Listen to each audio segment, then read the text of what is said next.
Welcome to Suman TV. Hanuman Chalisa ఎలా పుట్టింది? ఉత్తర భారతదేశంలో క్రీస్తు శకం 16వ శతాబ్దంలో జీవించిన సంత్ తులసీదాస్ను సాక్షాత్తు వాల్మీకి మహర్షి అవతారంగా భావిస్తారు. భవిష్యత్తు పురాణంతో శివుడు పార్వతితో కలియుగంలో తులసీదాస్ అనే భక్తుడు వాల్మీకి అంశతో జన్మించి ఓ ప్రాంతీయ భాషలో రామకథను ప్రచారం చేస్తాడని చెప్తాడు. తులసీదాస్ రచించిన రామచరిత మానస సంస్కృతం చదవలేని కోట్లాది ఉత్తర భారతీయులకు రామకథను సుపరిచితం చేసింది. వారణాసి నగరంలో జీవనాన్ని కొనసాగించిన తులసీదాస్ నిరంతరం రామనామామృతంలో తేలియాడుతూ ఉండేవాడు. వారి సన్నిధానంలో చాలా మందికి అనేక మహిమలు ద్యోతకమయ్యేవి. ఆ ప్రభావంతో ఎందరో అన్య మతస్థులు సైతం అపర రామభక్తులుగా మారుతుండేవారు. సమకాలీనులైన ఇతర మత పెద్దలకు ఇది రుచించలేదు. తులసీదాస్ మత మార్పులకు పాల్పడుతున్నాడని మొఘల్ చక్రవర్తి అక్బర్ పాదుషాకు తరచుగా ఫిర్యాదులు చేస్తుండేవారు. కానీ అక్బర్ అంతగా పట్టించుకోలేదు. ఇది ఇలా ఉండగా వారణాసిలో ఒక సదాచార సంపన్నుడైన గృహస్థు తన ఏకైక కుమారునికి ఒక చక్కని అమ్మాయితో వివాహం జరిపించాడు. వారిద్దరూ ఆనందంగా జీవనం సాగిస్తుండగా విధి వక్రీకరించి ఆ యువకుడు కన్ను మూశాడు. జరిగిన దారుణానికి తట్టుకోలేకపోయిన అతని భార్య హృదయ విదారకంగా విలపించసాగింది. చనిపోయిన యువకునికి అంత్యక్రియలు జరగకుండా అడ్డుపడుతూ రోధిస్తున్న ఆమెను బంధువులంతా బలవంతంగా పట్టుకొని ఉండగా శవయాత్ర సాగిపోతున్నది. శ్మశానానికి వెళ్లే మార్గం తులసీదాస్ ఆశ్రమం మీదుగానే సాగుతుంది. శవయాత్ర ఆశ్రమం వద్దకు వచ్చే సమయానికి తనను పట్టుకున్న వారిని వదిలించుకొని పరుగున ఆమె ఆశ్రమంలోకి చొరబడి తులసీదాస్ పాదాలపై పడి విలపించసాగింది. ధ్యాన నిమగ్నులైన తులసీదాస్ కన్నులు తెరిచి దీర్ఘ సుమంగళీభవ అని దీవించారు. దానితో ఆమె కడు దీనంగా జరిగిన సంగతిని వివరించి జరుగుతున్న శవయాత్ర గురించి తెలియచేసింది. వెంటనే తులసీదాస్, తల్లి, రాముడు నా నోట అసత్యం పలికించడు అని శవయాత్రను ఆపి శవం కట్లు విప్పించి రామనామాన్ని జపించి తన కమండలంలోని జలాన్ని చల్లాడు. ఆ మరుక్షణం ఆ యువకుడు పునర్జీవితుడయ్యాడు. ఈ సంఘటనతో తులసీదాస్ మహిమలకు విశేషంగా ప్రచారం జరిగి రామ భక్తులుగా మారేవారి సంఖ్య నానాటికి ఎక్కువ కాసాగింది.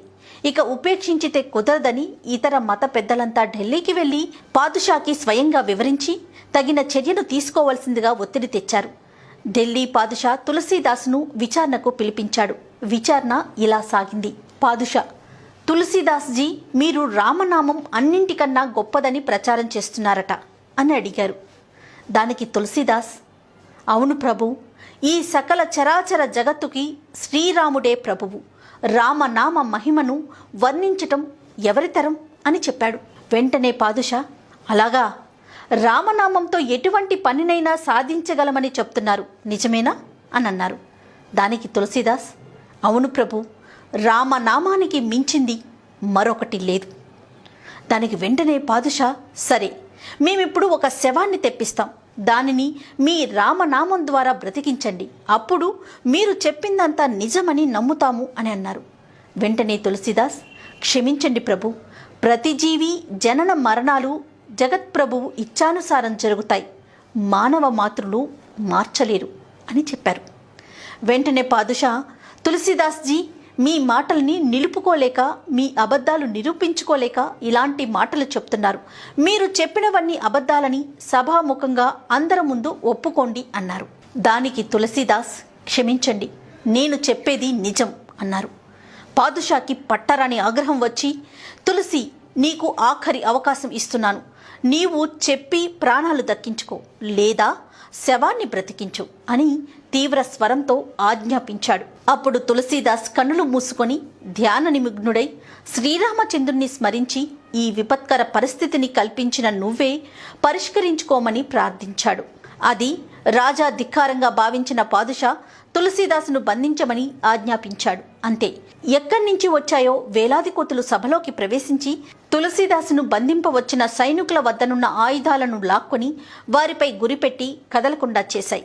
ఈ హఠాత్ సంఘటనతో అందరూ హడిలిపోయి ఎక్కడివారు అక్కడ స్టానువులైపోయారు. ఈ కలకలానికి కన్నులు విప్పిన తులసీదాస్కు సింహద్వారంపై హనుమంతుడు దర్శనమిచ్చాడు. వడలు పులికించిన తులసీదాస్ ఆసువుగా 40 దోహాలతో స్తోత్రం చేశాడు. ఆ స్తోత్రంలో ప్రసన్నుడైన హనుమంతుడు, తులసి, నీ స్తోత్రంతో మాకు చాలా ఆనందమైంది. ఏమి కావాలో కోరుకో అన్నాడు. అందుకు తులసీదాస్, తండ్రి, నాకేం కావాలి? నేను చేసిన నీ స్తోత్రం లోక క్షేమం కొరకు ఉపయోగపడితే అంతే చాలు. నా జన్మ చరితార్థమవుతుంది. నా ఈ స్తోత్రంలో నిన్ను ఎవరు వేడుకున్నా వారికి అభయం ప్రసాదించు తండ్రి అని కోరుకున్నాడు. ఆ మాటలతో మరింత ప్రీతి చెందిన హనుమంతుడు, తులసి, ఈ స్తోత్రంలో మమ్మల్ని ఎవరు స్తుతించినా వారి రక్షణ భారం మేమే వహిస్తాం అని వాగ్దానం చేశారు. అప్పటినుంచి ఇప్పటి వరకు హనుమాన్ చాలీసా కామధేనువై భక్తులను కాపాడుతూనే ఉంది. అపర వాల్మీకి అయిన తులసీదాస్ మానవాళికి ఈ కలియుగంలో ఇచ్చిన అపురూప కానుక హనుమాన్ చాలీసా. దాదాపు 500 ఏళ్ల తరువాత కూడా ప్రతి ఇంట హనుమాన్ చాలీసా పారాయణ గానం జరుగుతూనే ఉంది. ఆయన వెలిగించిన అఖండ రామజ్యోతి వెలుగుతూనే ఉంది. దయచేసి మీకు తెలిసిన పెద్దవారికి, దర్శించే వీలు లేని వారికి చూపించండి. దేవుడు ఎలా అనుగ్రహిస్తాడో, ఎప్పుడు దర్శన భాగ్యం కలిగిస్తాడో మన ఊహకు అందదు. అందరికీ దర్శన భాగ్యం కలగాలని ఈ మా ప్రయత్నం. ఈ వీడియో కనుక మీకు నచ్చినట్లయితే లైక్ చేయండి, షేర్ చేయండి. మరిన్ని వీడియోస్ కోసం మా ఛానల్ని సబ్స్క్రైబ్ చేసుకోండి. జై శ్రీరామ్.